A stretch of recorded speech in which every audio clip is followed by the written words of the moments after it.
प्राचीन काल में जब ब्रह्मांड की रचना हुई, तब सृष्टि के हर कोने में ऊर्जा का संचार था। देवता, असुर, मानव, पशु पक्षी सब अपने अपने कर्म में रमे हुए थे। उस समय हिमालय के बर्फीले शिखरों पर एक योगी तप में लीन रहते थे।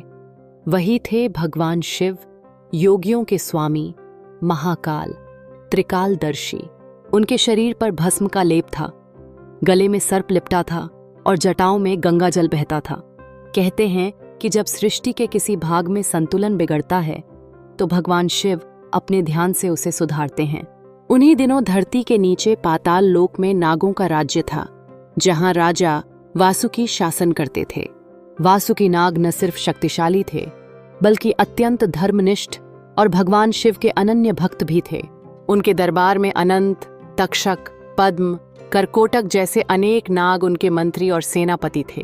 वासुकी प्रतिदिन शिव का ध्यान करते थे और अपनी नागिनी तथा परिवार के साथ ओम नमः शिवाय का जाप करते रहते थे। उनकी एक ही इच्छा थी कि वे भगवान शिव की सेवा में सदैव रह सकें। एक बार देवताओं और असुरों के बीच भयंकर युद्ध हुआ। उस युद्ध के कारण तीनों लोकों में संतुलन बिगड़ गया। नदियां सूखने लगीं, वनों में आग लग गई और पृथ्वी पर भय का वातावरण छा गया। वासुकी नाग चिंतित हुए, क्योंकि जल के बिना नागलोक भी नष्ट होने लगा। उन्होंने सोचा कि अब केवल भगवान शिव ही इस स्थिति को सुधार सकते हैं।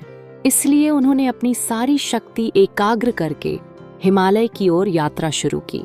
महीनों की यात्रा के बाद वासुकी कैलाश पर्वत पहुंचे। वहां उन्होंने भगवान शिव के चरणों में प्रणाम किया और कहा, हे महादेव त्रिपुरारी, हम सब पर संकट आया है। जल और जीवन दोनों सूखते जा रहे हैं। कृपया अपनी कृपा दृष्टि हम पर डालें। भगवान शिव उस समय ध्यान में लीन थे। उनकी जटाओं से गंगा जल की बूंदें टपक रही थीं।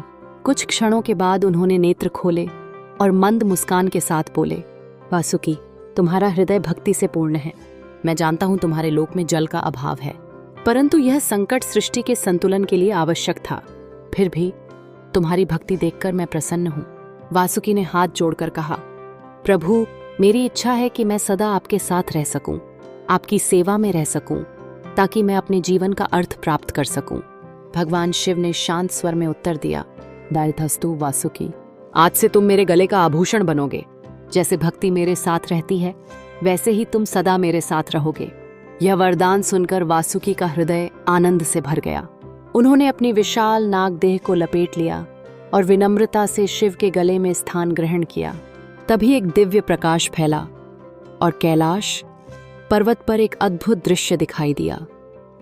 शिव त्रिनेत्र से दमक रहे थे। उनके गले में वासुकी नाग ऐसे शोभित हो रहे थे जैसे भक्त भगवान की महिमा में लीन हो गया हो। उस क्षण से वासुकी नाग केवल एक नाग नहीं रहे, वे भक्ति, शक्ति और समर्पण के प्रतीक बन गए। शिव के गले में उनका लिपटना इस बात का द्योतक है कि जिसने अपने अहंकार, भय और मोह को त्याग दिया, वही परमात्मा के निकट पहुंच सकता है। भगवान शिव के गले में वासुकी नाग का होना कई रहस्यों को प्रकट करता है। एक ओर सर्प भय और विष का प्रतीक है, दूसरी ओर शिव उन्हें आभूषण बनाकर यह दर्शाते हैं कि जो भी जीव, चाहे कितना ही भयानक क्यों न हो, जब भक्ति के मार्ग पर चलता है तो वह भी पवित्र हो जाता है। वासुकी के रूप में शिव हमें यह संदेश देते हैं कि जीवन में जब भी संकट आए, हमें क्रोध या भय में नहीं डूबना चाहिए, बल्कि शांत रहकर भक्ति का मार्ग अपनाना चाहिए। क्योंकि जब हृदय में भक्ति होती है तो विष भी अमृत बन जाता है। भगवान शिव के गले में स्थान पाने के बाद भी वासुकी ने अनेक बार सृष्टि की रक्षा में अपना योगदान दिया। जब देवताओं और असुरों ने समुद्र मंथन का निर्णय लिया तो मंदराचल पर्वत को मथनी बनाया गया, लेकिन उसे लपेटने के लिए किसी शक्तिशाली नाग की आवश्यकता थी। तब सभी ने भगवान शिव से सहायता मांगी और शिव ने कहा, मेरा भक्त वासुकी तुम्हारी सहायता करेगा। वासुकी ने बिना किसी हिचकिचाहट के अपना विशाल शरीर पर्वत के चारों ओर लपेट लिया। देवता और असुर दोनों सिरों से रस्सी की तरह खींचने लगे। मंथन शुरू हुआ और सबसे पहले विष कालकूट निकला, जो इतना प्रचंड था कि तीनों लोकों में हाहाकार मच गया। वासुकी स्वयं उस विष से जलने लगे और सृष्टि नष्ट होने को थी। तब भगवान शिव ने स्नेहपूर्वक वह विष अपने कंठ में धारण कर लिया। उसी कारण उन्हें नीलकंठ कहा गया। यह घटना शिव और वासुकी के बीच की अद्भुत भक्ति का प्रतीक है। वासुकी ने शिव के लिए विष सहा और शिव ने सृष्टि की रक्षा के लिए उसे अपने अंदर समा लिया। शिव और वासुकी की यह कथा केवल एक पौराणिक कहानी नहीं, बल्कि एक गहरा आध्यात्मिक संदेश देती है। वासुकी नाग हमारे कुंडलिनी शक्ति के प्रतीक है, जो जब जागृत होती है तो व्यक्ति शिव के समान दिव्यता प्राप्त करता है।